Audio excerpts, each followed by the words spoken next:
Em nome do Pai, do Filho e do Espírito Santo. Amém. Maria, cheia de graça, o Senhor é convosco, bendita sois vós entre as mulheres, bendito é o fruto do vosso ventre, Jesus.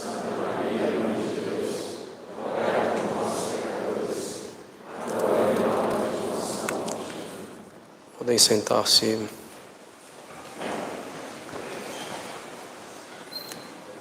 Para os católicos, estamos hoje na importantíssima festa do Sagrado Coração de Jesus, festa cuja origem remonta, evidentemente, ainda ao Santo Evangelho, quando São João debruçava-se sobre o coração sagrado de nosso Senhor Jesus Cristo na última ceia. A devoção estabeleceu-se definitivamente com seu culto litúrgico entre o século XVI e XVII, com as aparições do Sagrado Coração de Jesus a Santa Margarida Maria Alacoque. Para termos, caros católicos, um pouco da dimensão, da importância da devoção ao Sagrado Coração de Jesus, convém recordarmos as 12 promessas, que nem são todas, mas as 12 promessas feitas pelo Sagrado Coração de Jesus e transmitidas a nós por meio de Santa Margarida Maria. Como nós veremos, por meio dessas 12 promessas, é uma devoção que traz um bem imenso para a alma do indivíduo, que traz um bem imenso para a sociedade, que é a sua família, e que traz um bem imenso para a igreja e mesmo para o Estado.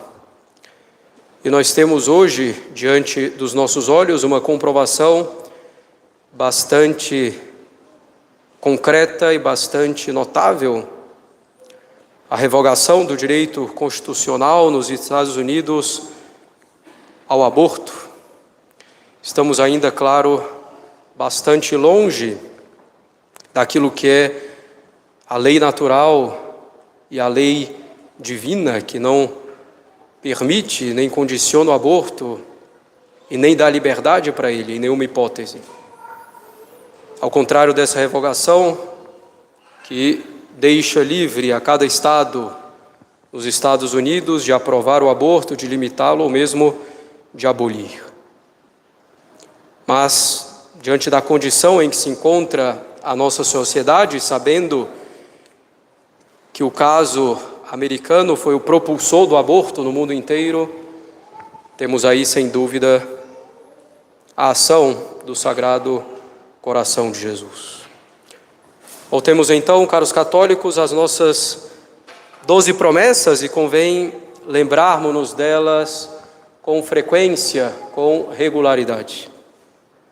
Porque aí nós vemos a abundância do amor do Sagrado Coração de Jesus.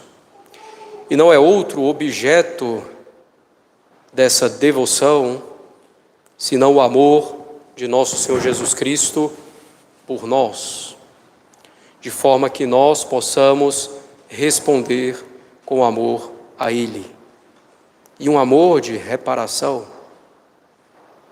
Primeira das 12 promessas: eu darei aos devotos de meu coração todas as graças necessárias a seu estado. Portanto, o coração de Jesus é abundante em nos dar as graças necessárias para o nosso estado de vida, seja ele de marido, de esposa, de pai, de mãe, de filho, de irmão, de estudante, na sua profissão ou de um sacerdote. Eu darei aos devotos de meu Sagrado Coração todas as graças necessárias a seu estado. E como sabemos, o cumprimento do nosso dever de estado é um meio de santificação necessário, indispensável, faz parte da conformidade com a vontade de Deus.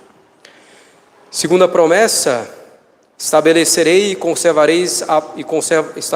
conservarei a paz em suas famílias.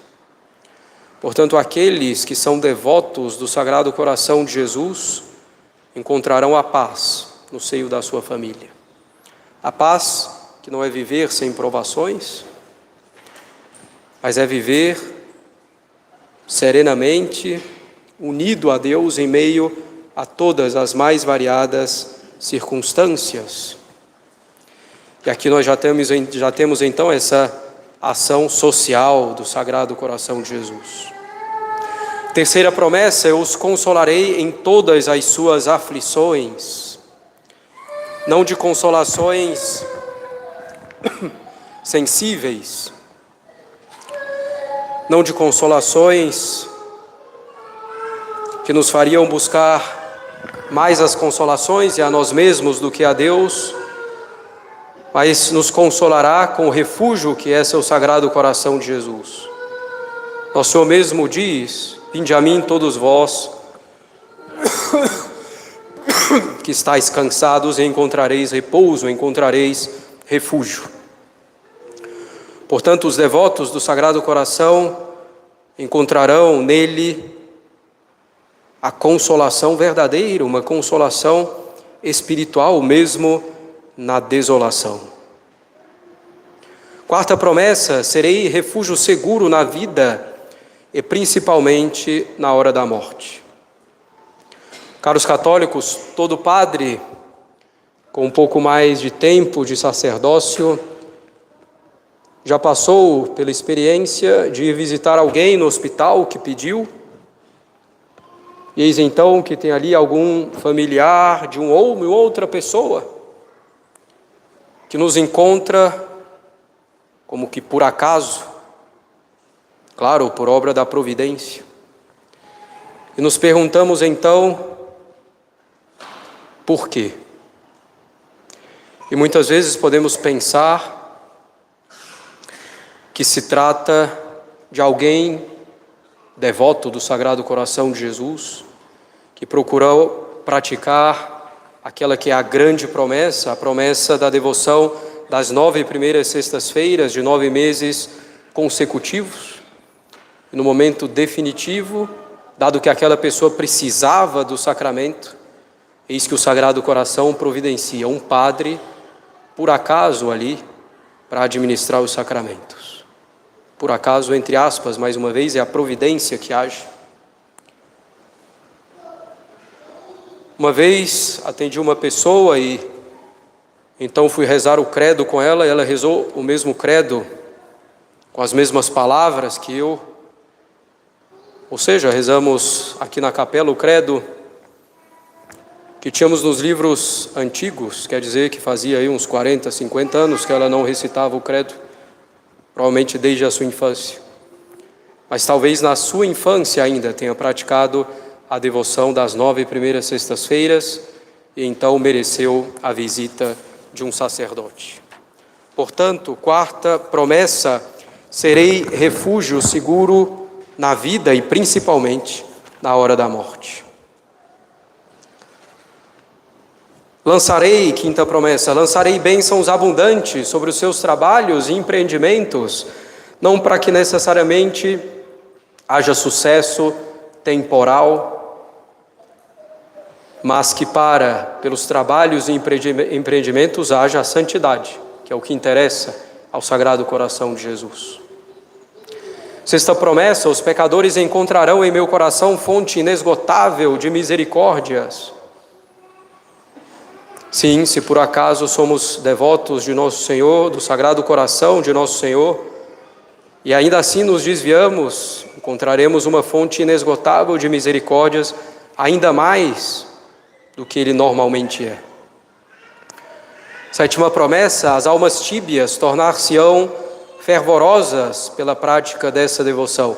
Se queremos então sair da nossa tibieza, daquela indiferença ao pecado mortal aí, e sobretudo essa indiferença ao pecado venial, que realmente caracteriza a tibieza, porque a indiferença ao pecado mortal é simplesmente iniquidade e não tibieza, não mornidão.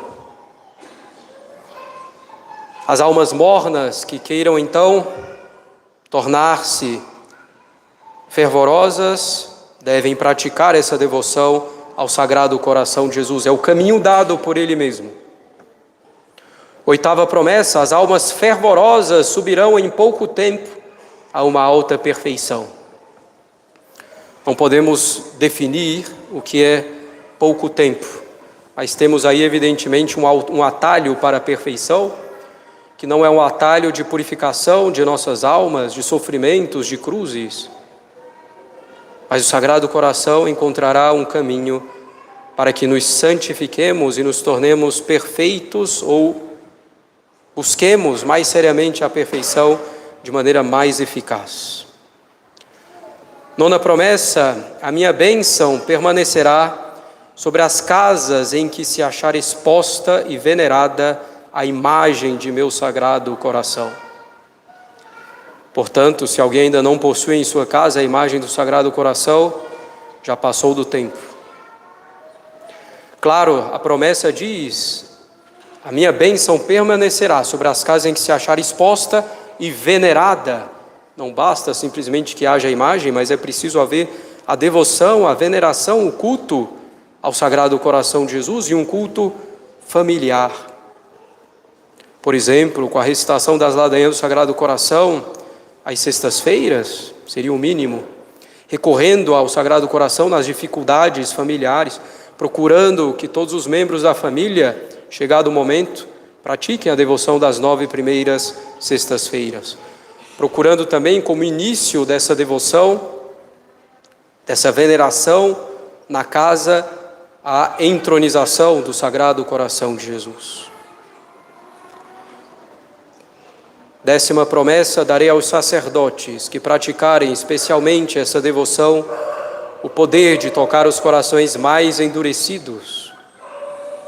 Podemos então nós, os padres, fazer um exame de consciência de como anda a nossa devoção ao Sagrado Coração de Jesus, quando muitas vezes mal conseguimos tocar mesmo os corações amolecidos. É um grande meio, portanto, para o ministério sacerdotal, a devoção ao Sagrado Coração de Jesus, a sua propagação, a sua afirmação. É um caminho para que o apostolado dê verdadeiramente frutos.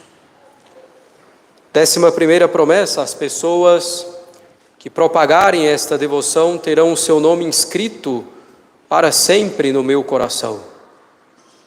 Que glória, que honra ter o nome escrito no Sagrado Coração de Jesus. Se propagamos essa devoção, em primeiro lugar, no nosso próprio meio, na nossa família, entre colegas de trabalho, entre convivências.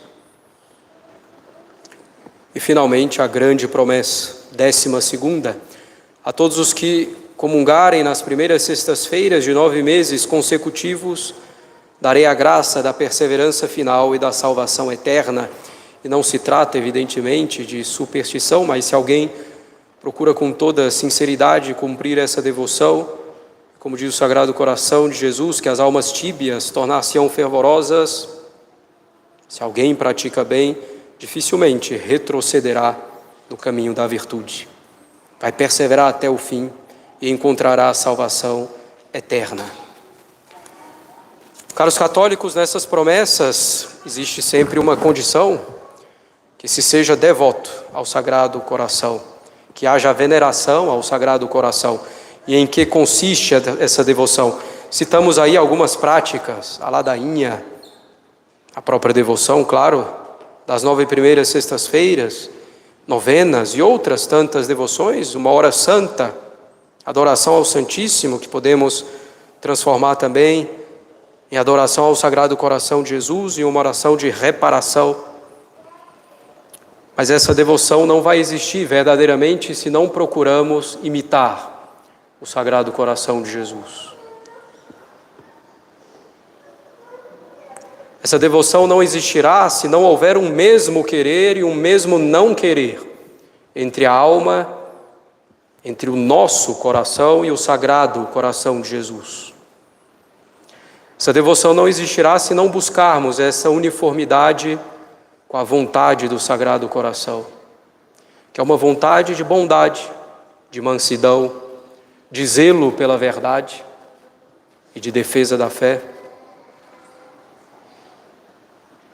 É um zelo pelo bem das almas, da nossa própria alma, um zelo pelo verdadeiro bem comum da sociedade, pelo reinado do Sagrado Coração, Rex et centrum omnium cordium, rei e centro de todos os corações e de todas as sociedades. Portanto, não podemos falar em devoção verdadeira ao Sagrado Coração de Jesus, não podemos falar em tirar realmente todos os frutos de todas essas promessas e outras, se não buscarmos realmente com essa devoção ter um só coração com o nosso Senhor. Como vemos em nosso altar, um só coração na união do Sagrado Coração de Jesus e do Imaculado Coração de Maria. Um só coração nosso com o coração de Jesus. Que nossa vida, portanto, caros católicos, seja essa petição e essa busca. Um só coração com o Sagrado Coração de Jesus. Em nome do Pai, do Filho e do Espírito Santo. Amém.